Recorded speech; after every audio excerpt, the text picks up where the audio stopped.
Irmãos amados, vamos abrir a palavra de Deus, profeta Jeremias. Profeta Jeremias, capítulo 33, versículo 3. Profeta Jeremias, capítulo 33, versículo 3. Diferentemente do que tem usado, normalmente expondo um texto, hoje eu não vou tratar de uma exposição, hoje eu vou tratar de um tema, de um assunto. Portanto, vou ler o texto para fundamentar o meu tema e buscar, em outras partes da Bíblia, fundamentação para isso. Nós chamamos isso de um sermão tópico. Então, peço que você leia comigo o versículo 3. Vamos juntos? Invoca-me e te responderei. Anunciar-te-ei coisas grandes e ocultas que não sabes.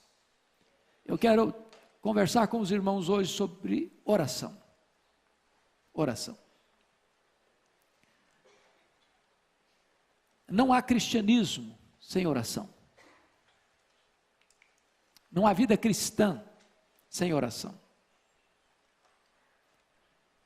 Não há famílias fortes sem oração. Não há igrejas vivas sem oração. Não há avanço missionário sem oração.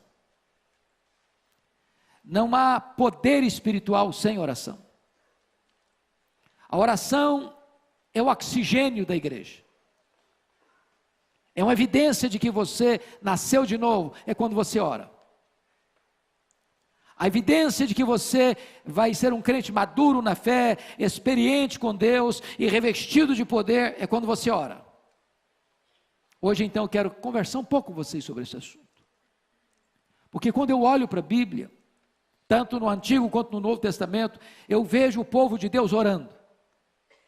Eu vejo, por exemplo, Abraão intercedendo por Ló, que estava em Sodoma, uma cidade condenada. E Gênesis relata que Deus destrói Sodoma e Gomorra e salva Ló por causa da intercessão de Abraão, seu tio.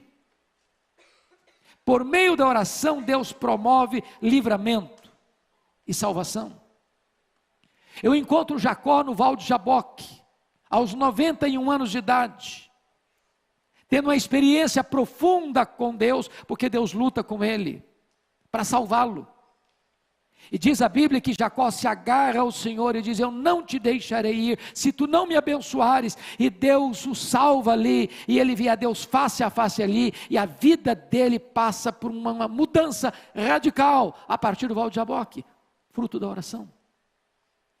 Eu vejo Moisés em Cades Barneia, no momento decisivo da história do povo de Israel, quando a ira de Deus se acendeu contra aquele povo rebelde no deserto, e diz a Bíblia que Deus se propõe a criar uma nova nação por meio de Moisés, e Moisés se coloca na brecha em favor do povo e diz: Senhor, perdoa o pecado desse povo, ou risca o meu nome do livro que escreveste, e Deus ouve a oração de Moisés e poupa aquela nação.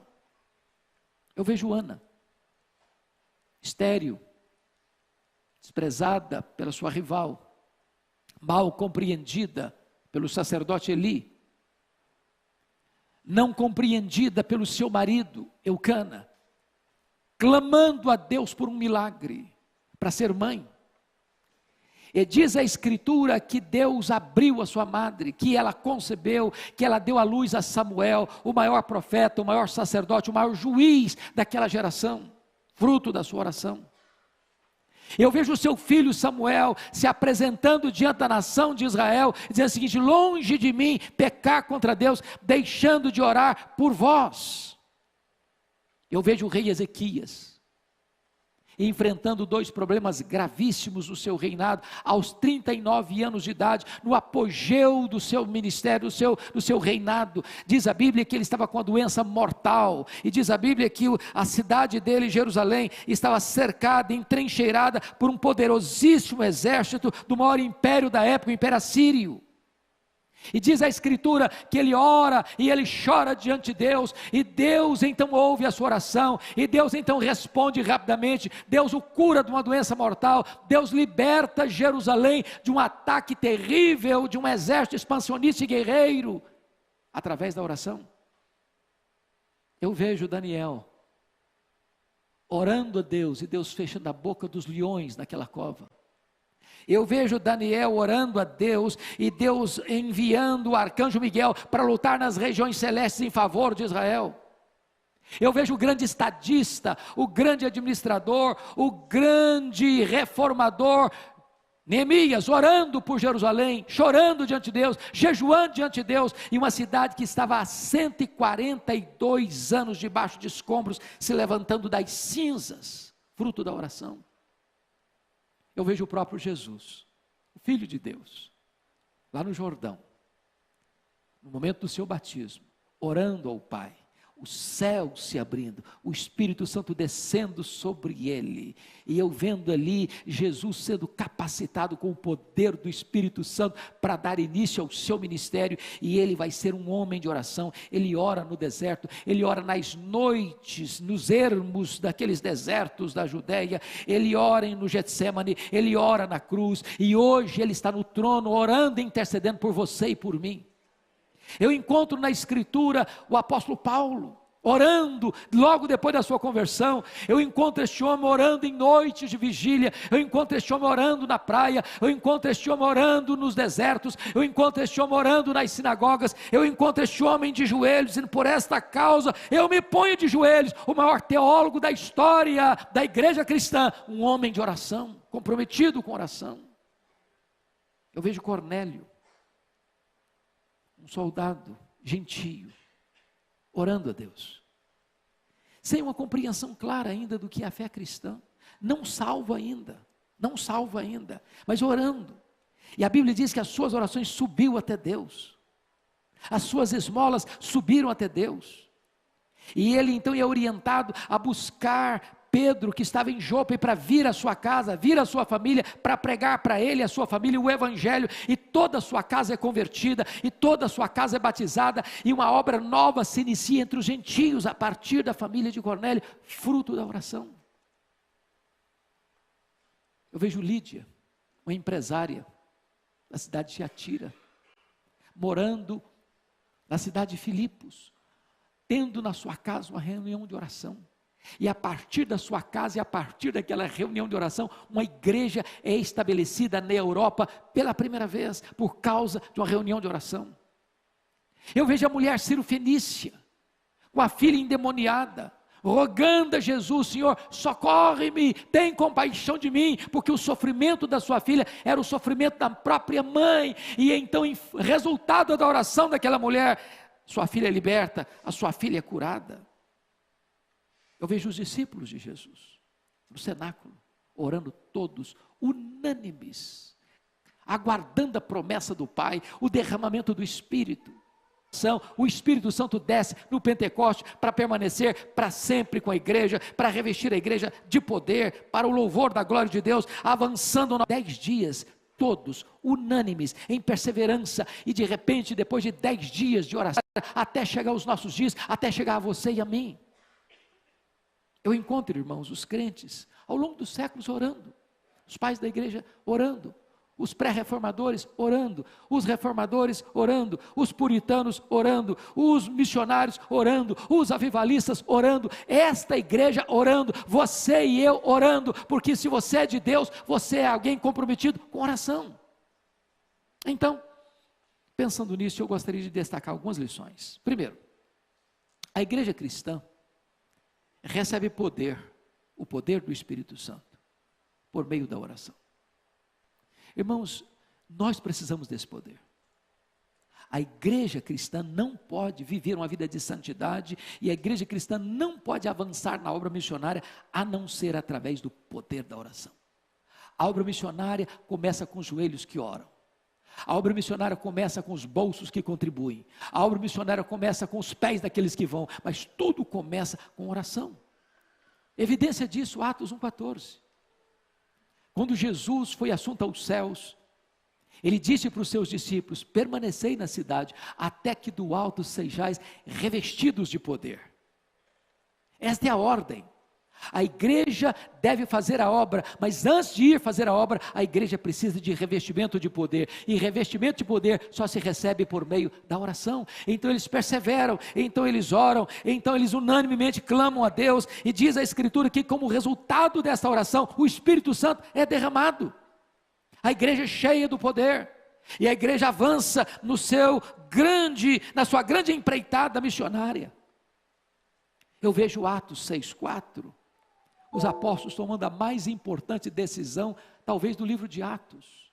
A igreja tinha sido perseguida e enfrentado a perseguição com oração. A igreja tinha enfrentado o problema daquele casal hipócrita dentro da igreja, Ananias e Safira, com a infiltração do inimigo no meio da igreja. A igreja enfrenta e discerne isso com oração. A igreja agora está enfrentando um outro problema, um problema social dentro da igreja. As viúvas dos helenistas estão sendo esquecidas na distribuição das necessidades diárias que elas tinham. E diz a Bíblia que os apóstolos, em vez de se redobrar ainda mais para servir as viúvas, ou em vez de, não, o povo reclama mesmo, eles tomaram a decisão: vamos consagrar homens cheios do Espírito Santo, cheios de sabedoria, cheios de fé, para esse ministério da diaconia nas mesas. Quanto a nós, nos consagraremos à oração e ao ministério da palavra.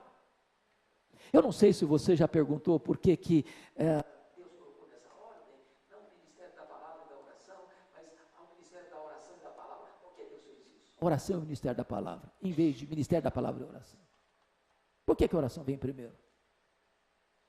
Essa pergunta já foi feita tantas vezes, os exegetas já examinaram isso tantas vezes, os estudiosos já debruçaram sobre esse assunto tantas vezes, e para mim, a melhor e mais sábia resposta desse assunto vem de um irmão que já pregou no púlpito dessa igreja, um professor coreano, que ele disse o seguinte: Deus valoriza tanta pregação da sua palavra, Deus dá tanto valor à sua palavra, a palavra tem tanta primazia, ela tem tanta supremacia na igreja, que Deus colocou a oração primeiro.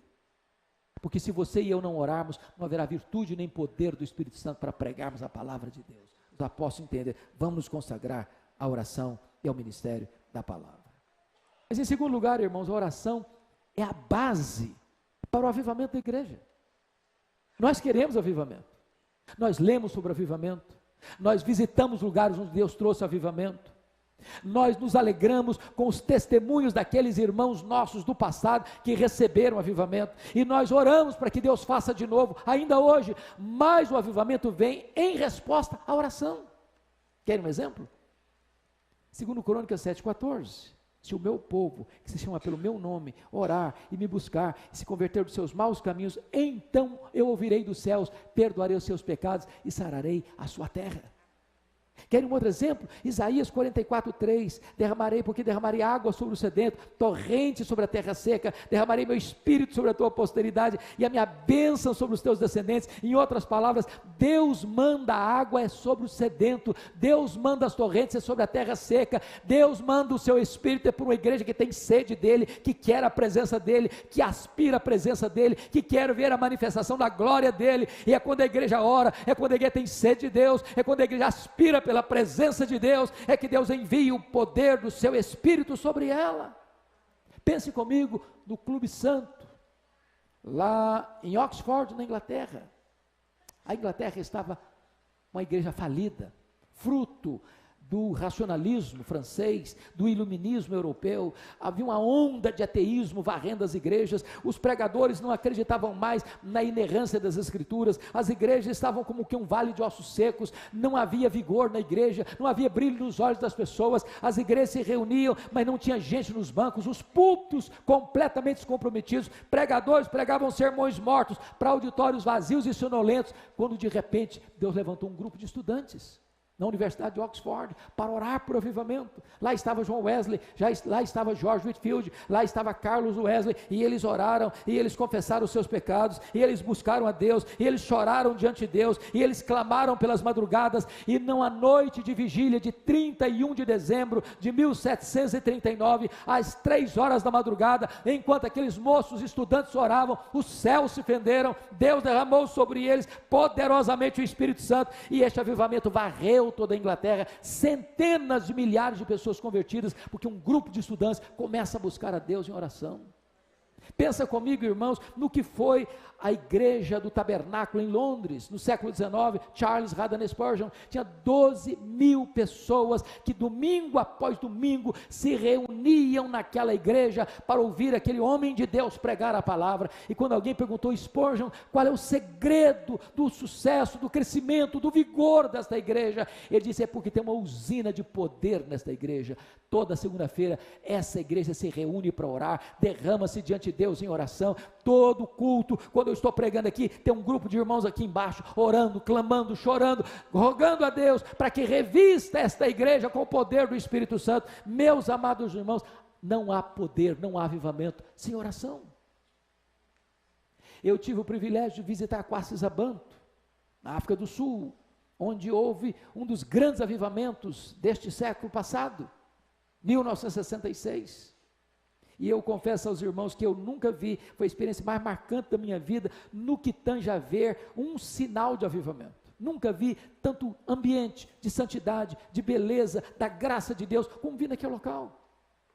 Mas como é que começou? Com oração, com choro pelo pecado, com clamor à presença de Deus, até que o Espírito Santo foi derramado, copiosamente, e os cativos foram libertos, e os enfermos foram curados, e os feiticeiros iam correndo, chorando, confessando os seus pecados. Eu vi ali um templo para 15 mil pessoas, numa fazenda, com 3 cultos por dia, e caravanas do mundo inteiro ver o que Deus estava fazendo ali, fruto da oração. Mas em terceiro lugar, a oração, irmãos, é a base para a restauração de uma nação. Leia a história, e você verá isso. E eu vou lhes dar um exemplo. Acho que todos vocês já ouviram falar de Edwin Orr.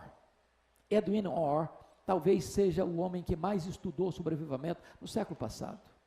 Esteve aqui no Brasil, no centenário da Igreja Presbiteriana. Este homem escreveu vários livros sobre avivamento. Num dos seus livros, ele relata a crise financeira e econômica que se abateu sobre os Estados Unidos nos idos de 1850. Naquela época, os bancos estavam falidos. Naquela época, os empresários entraram em crise. Naquela época, as estradas de ferro também faliram. As fábricas fecharam as suas portas. Milhões e milhões de trabalhadores desempregados. Como é que aquela crise foi superada? Como é que aquele povo se ergueu? E Edwin Orr começa a fazer uma relação muito estreita com a oração que começou a surgir naquele país. E ele relata que no dia 1º de julho de 1857, um homem chamado Jeremias Lampier, um homem de negócios, assumiu o posto de missionário urbano em Nova York. A sua denominação estava perdendo milhares e milhares de membros todos os anos. E então ele imprimiu um folheto e distribuiu esse folheto na cidade de Nova York. E ele convoca então homens, comerciantes, falidos, gente que estava passando tanta amargura e tanta angústia para vir orar no hotel onde ele estava hospedado, no dia 23 de setembro de 1857. Na primeira semana, tinha 6 homens orando uma vez por semana com ele. Na segunda semana, 40 homens vieram orar com ele naquela sala de hotel. A partir dali, não era mais uma vez semanal, era todo dia. Em 6 meses, tinha 10 mil homens de negócios orando em Nova York por um reavivamento. E este reavivamento chegou e varreu toda a América. Mais de 2 milhões de pessoas convertidas. Como fruto deste avivamento é que o missionário Ashbel Green Simonton sai dos Estados Unidos, chega aqui no Brasil no dia 12 de agosto de 1859 para plantar a Igreja Presbiteriana do Brasil. A Igreja Presbiteriana do Brasil nasceu sob o signo do avivamento, fruto de oração, de oração, de oração. Mas ainda, irmãos, quarto lugar, a oração muda circunstâncias. Há coisas que a oração não muda, os decretos de Deus são imutáveis, mas há coisas que Deus só faz em resposta à oração. É por isso que Tiago diz assim: nada tendes, porque nada pedis. Deus é soberano e podia agir independentemente da igreja, ele podia agir sem qualquer oração, mas ele, sendo soberano, resolveu dizer e decretar que algumas coisas só vão acontecer se o seu povo orar. E eu vou lhes dar alguns exemplos. Quando Moisés, em campo de batalha, estava lutando, o exército de Israel lutando contra os inimigos, diz a Bíblia que enquanto Moisés mantinha os seus braços estendidos, o povo de Deus prevalecia na batalha. Se as mãos dele caíam, cessando a oração, o povo era vencido pelos inimigos. Enquanto você ora, Deus tem vitória para a sua vida. Enquanto você ora, os inimigos são derrotados na sua vida. Enquanto você ora, Deus dá vitória para você nos embates da vida. Enquanto você ora, Deus conduz você em triunfo. Deixa eu lhe dar um segundo exemplo. Quando o rei Ezequias, entrincheirado pelo exército assírio, ameaçou o rei, e eu queria que vocês entendessem um ponto importantíssimo. Foi no período do rei Ezequias em Judá, em Jerusalém, que esse mesmo império assírio, que cerca Jerusalém agora, entrou em Samaria e destruiu o reino do norte. As 10 tribos do norte foram destruídas, foram tomadas, foram escravizadas, foram dispersas. Ele derrotou aquelas 10 tribos do norte. Agora ele vem para as 2 tribos do sul, e entrincheira Jerusalém, o mesmo império, dominador, expansionista, guerreiro, sanguinário, e eles eram perversos, ninguém podia detê-los. E eles mandaram uma carta afrontosa para o rei Ezequias: renda-se, renda-se, nenhum Deus pode livrar você das minhas mãos. E diz a Bíblia que Ezequias pega aquela carta afrontosa, leva para a casa de Deus, expõe aquele problema na presença de Deus, e Deus diz: Ezequias, você não vai ter que lutar, esta luta é minha. E diz a Bíblia que naquela noite saiu um anjo do Senhor e feriu 185.000 soldados assírios, e Jerusalém foi liberta pelo poder da oração. Da oração. Diz a Bíblia em Atos 12 que Pedro está sentenciado de morte, preso, guardado em segurança máxima na prisão de Herodes, mas diz a Bíblia que havia oração incessante da igreja em seu favor. E Deus mandou um anjo, rompeu as algemas, atravessou os portões de ferro e libertou Pedro. Porque Deus pode o impossível quando o seu povo se prostra em oração. Deixa eu lhe dar um exemplo contemporâneo. Eu não sei quantos de vocês tiveram a oportunidade de ler um livreto que eu escrevi sobre mães intercessoras. Quem prefaciou aquele livreto foi Dona Eusa Lidório, mãe de Ronaldo Lidório. Ronaldo Lidório hoje, penso eu, é a maior expressão da obra missionária no Brasil e no mundo hoje. E a Dona Eusa conta uma história do que aconteceu com ele no prefácio desse livro. Ronaldo, acompanho desde a sua juventude, seu pai foi meu pastor, a nossa igreja, tanto aqui em Pinheiros quanto em Vitória, acompanha o ministério dele, e quando ele se formou no seminário de Recife, ele resolveu, antes de se formar no seminário de Recife, interrompeu os seus estudos e vai passar um período entre os Quechuas, no Peru, no meio do Sendero Luminoso. E havia um conhecimento real de que se alguns membros ou algum membro do Sendero Luminoso entrasse numa igreja e capturasse alguém, essa pessoa não sobreviveria. E ele está pregando numa igreja lá no Peru, entre os Quechuas. Quando homens encapuzados do Sendero Luminoso entraram dentro da igreja e pegaram o Ronaldo e o colega dele, botaram um capuz neles e saíram com eles por paredão de fuzilamento. E o Ronaldo narra, e a Dona Eusa conta essa história, que enquanto está sendo levado, o coração dele está muito angustiado. Ele diz: meu Deus, eu estou angustiado, eu não estou preparado para morrer. Se eu não estou preparado para morrer, Senhor, então também eu não estou nem preparado para a tua obra.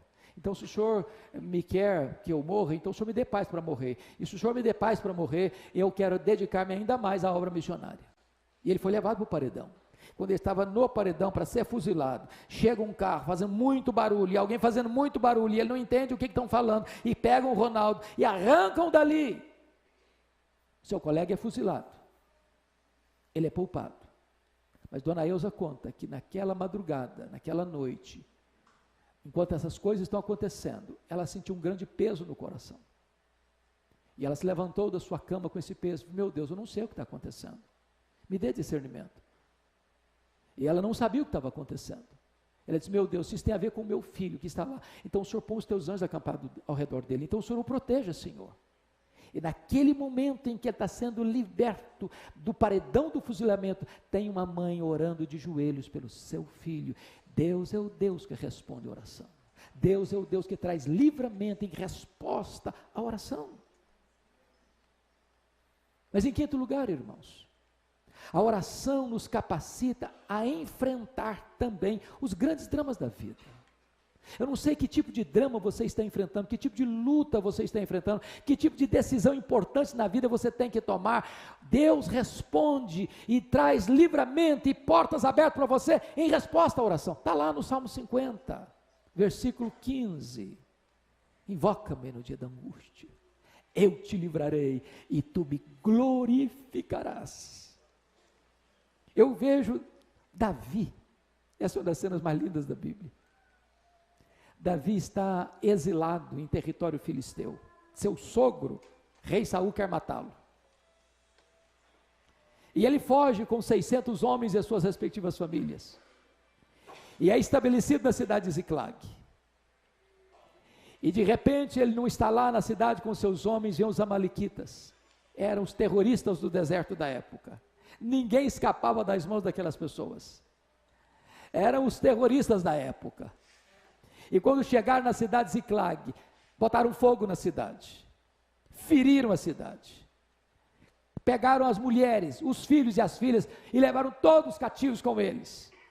Quando Davi chega naquela cena, juntamente com seus homens, ele vê a cena, ele chora, até não ter mais forças de chorar. Os seus homens aliados dele se rebelam contra ele, querem matá-lo, por causa dos seus filhos e das suas filhas, que foram levados cativos. E naquela situação de desespero, de abandono, de oposição, diz a Bíblia, que Davi se reanimou no Senhor seu Deus, e caiu de joelhos, e orou, e disse, oh meu Deus, perseguirei o bando, alcançá-lo-ei. Em outras palavras, Senhor, eu vou deixar o inimigo tomar, me dar de goleada, eu vou aceitar passivamente a decretação da derrota, ou eu vou reagir. E Deus diz para ele, reage Davi, porque tudo que o inimigo tomou de você, você vai trazer de volta. E ele ora, e Deus muda o cenário, e eles entram na peleja, e derrotam o inimigo, e tomam de volta seus filhos, suas mulheres, e seus bens, fruto da oração. Mas deixa eu lhes dar um exemplo mais contundente, o exemplo de Jesus. Diz a Bíblia que quando Jesus entrou no Getsemane, depois de inaugurar a nova aliança em seu sangue, partiu o pão, entregou o cálice, ele cantou um hino, e desceu para o monte das oliveiras, onde estava o jardim do Getsemane, prensa de azeite. Ele sabia que aquela seria a noite da traição, ele sabia que aquela seria a noite em que ele seria preso. Ele sabia que naquela noite ele seria entregue nas mãos dos sacerdotes. Ele sabia que naquela noite ele seria cuspido e esbordoado. Ele sabia que naquela noite ele seria acusado, condenado à morte. E quando ele entra no Getsemane, ele deixa 8 dos seus discípulos para trás. E ele pega Pedro, Tiago e João e diz, vocês vêm comigo. E quando ele está com esses 3 discípulos mais achegados, ele abre o coração para eles e diz assim, a minha alma está profundamente triste até a morte, ficai comigo, vigiai comigo. E diz a Escritura que ele sozinho avança para o interior do jardim, e lá ele prostra-se com o rosto no chão, e ora e chora, e ora e chora, e ora e chora, e diz, Pai, se possível passe de mim este cálice sem que eu beba, mas se não seja feita a tua vontade. Ele faz uma vez, ele faz 2 vezes, ele faz 3 vezes, ele alaga aquele chão com as suas lágrimas e com o seu sangue, mas quando ele se levanta dos joelhos, não tem mais angústia. A angústia foi embora. Ele se levanta forte, firme, resoluto. E ele enfrenta os homens que vêm prendê-lo, armados até os dentes, e é ele quem se apresenta e pergunta, quem buscais? A Jesus o Nazareno, pois sou eu, e caíram por terra. Ele enfrenta agora o sinédrio sendo cuspido e sendo esbordoado, e está firme como uma rocha. Ele enfrenta o pretório romano, Pilatos com a sua covardia, firme como uma rocha. Ele caminha pelas ruas de Jerusalém, as mulheres choram, e perguntam, por que vocês estão chorando por mim? Não chorem por mim, chorem por vocês, chorem pelos seus filhos. Ele é pregado naquela cruz, e transforma transforma aquele patíbulo de horror num palco da glória de Deus e da nossa salvação. Não tem mais angústia, vencida na oração, na oração. Mas eu quero concluir. A oração é o instrumento que Deus dá aos pais e às mães para ver os seus filhos de pé, sendo usados por Deus. Eu vejo uma mãe como Susana Wesley, que tinha 19 filhos,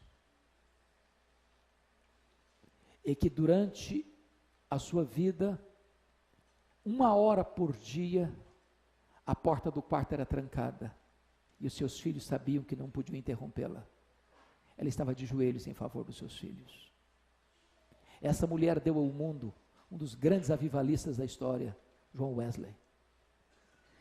Eu vejo Mônica orando por Agostinho, um homem devasso, muito culto, professor de oratória, vivia na promiscuidade.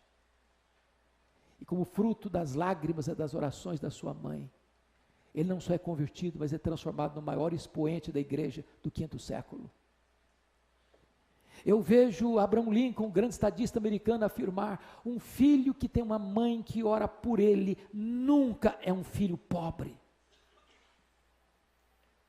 Eu vejo um pastor batista, com o pastor Tim Simbala, vendo a sua filha primogênita, adolescente, sair de casa, querendo curtir os banquetes do mundo, e o pai chorando em casa, e alguém ligando para ele, diz: desista dessa menina, desista dessa filha, ela não está nem aí com você. Ele diz: não posso abrir mão da minha filha, eu não posso desistir da minha filha. E então a igreja ora, e a igreja chora, e a igreja clama por ela, e Deus vai ao encontro daquela menina, desperta o coração dela, e ela volta quebrantada em lágrimas, de volta para casa, de volta para a igreja, de volta para Deus.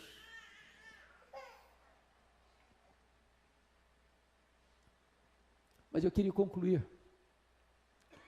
dizendo para vocês algo que me é muito caro. Eu sou fruto da oração da minha mãe. Alguns de vocês sabem disso. A minha mãe estava grávida do seu último filho, estado adiantado de gravidez, morando numa região rural, onde não tinha médico, não tinha hospital, não tinha estrada, não tinha carro. E ela ficou gravemente enferma. Naquela época, se alguém tinha que sair de casa para buscar recurso, numa situação dessa, tinha que ser transportado numa padiola, um lençol amarrado num varal. Meu pai sabia que ela não suportaria uma viagem de 40 quilômetros nessa padiola. Mandou chamar o médico, ele veio, examinou e disse: essa mulher não vai sobreviver. Ela está muito fraca. A criança no ventre dela está em agonia de morte. E o médico disse: a única chance dessa mulher sobreviver é sacrificar a criança. Se não sacrificar a criança, a mãe morre junto com a criança. Quando esse dilema foi apresentado à minha mãe, ela tomou outra decisão. Ela disse: eu não abro mão desse filho. Estou pronta a morrer com ele, eu estou pronta a morrer por ele, mas eu não desisto dele. E ela, que era uma mulher rural, simples, praticamente analfabeta, caiu de joelhos, diz: meu Deus, se tu poupares a minha vida, se tu poupares o meu filho, eu quero consagrar esse filho para ti, para ser um pastor, para ser um pregador do evangelho. Deus ouviu a minha mãe, e eu nasci na roça, fui calçar meu primeiro par de sapatos com 8 anos de idade, saí de casa com 12 anos, na carroceria de um caminhão, para estudar, morando num barraco de tábua, dentro de um mangue, do lado de um prostíbulo. E a minha mãe nunca me contou esse propósito com Deus, porque não queria que eu fosse influenciado para o seminário. Meus sonhos eram outros. Até o dia que Deus botou a mão sobre mim, me chamou para o ministério. E eu entendo, irmãos, que não tem nada mais sublime neste mundo do que ser pastor, que ser pregador do evangelho. Se eu tivesse 10 vidas, gostaria de usá-las todas para a obra de Deus. Mas uma coisa me marcou profundamente, pastor Ival, no final da vida da minha mãe. Ela já estava muito enferma. Foi a última vez que eu a vi. Ela me chamou à parte e disse: meu filho, nesses anos todos, eu nunca deixei de me levantar da minha cama de madrugada e dobrar os meus joelhos e orar por você, para que Deus levantasse você, para que Deus capacitasse você, para que Deus desse graça a você para pregar a palavra de Deus. Eu abracei minha mãe, chorei com ela. Disse: mamãe, só está me ensinando a lição mais importante da minha vida. A senhora está me ensinando que de fato um filho não é pobre, se tem uma mãe que ora por ele. Deus responde a oração de uma mãe, de um pai. E Deus levanta os seus filhos para serem bênção nessa geração. Nós precisamos conhecer o Deus que tem poder e o Deus que responde às orações do seu povo. Eu quero convidar você para ficar em pé. Eu quero pedir que o pastor Ival ore por nós nesse momento, colocando a nossa vida diante desse Deus que responde orações. Pastor, já ouvi essa história umas 10 vezes, toda vez que eu ouço eu choro.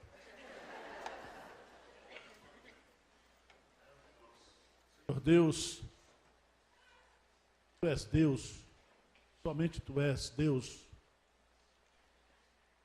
Tu és o Deus da aliança. Tu és o Deus que na sua condescendência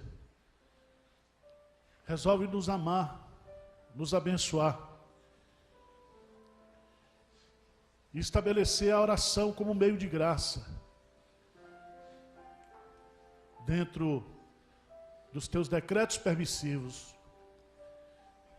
Invoca-me e te responderei. Anunciar-te-ei coisas grandes e ocultas que não sabes. Ó Deus, dispõe o nosso coração para orar.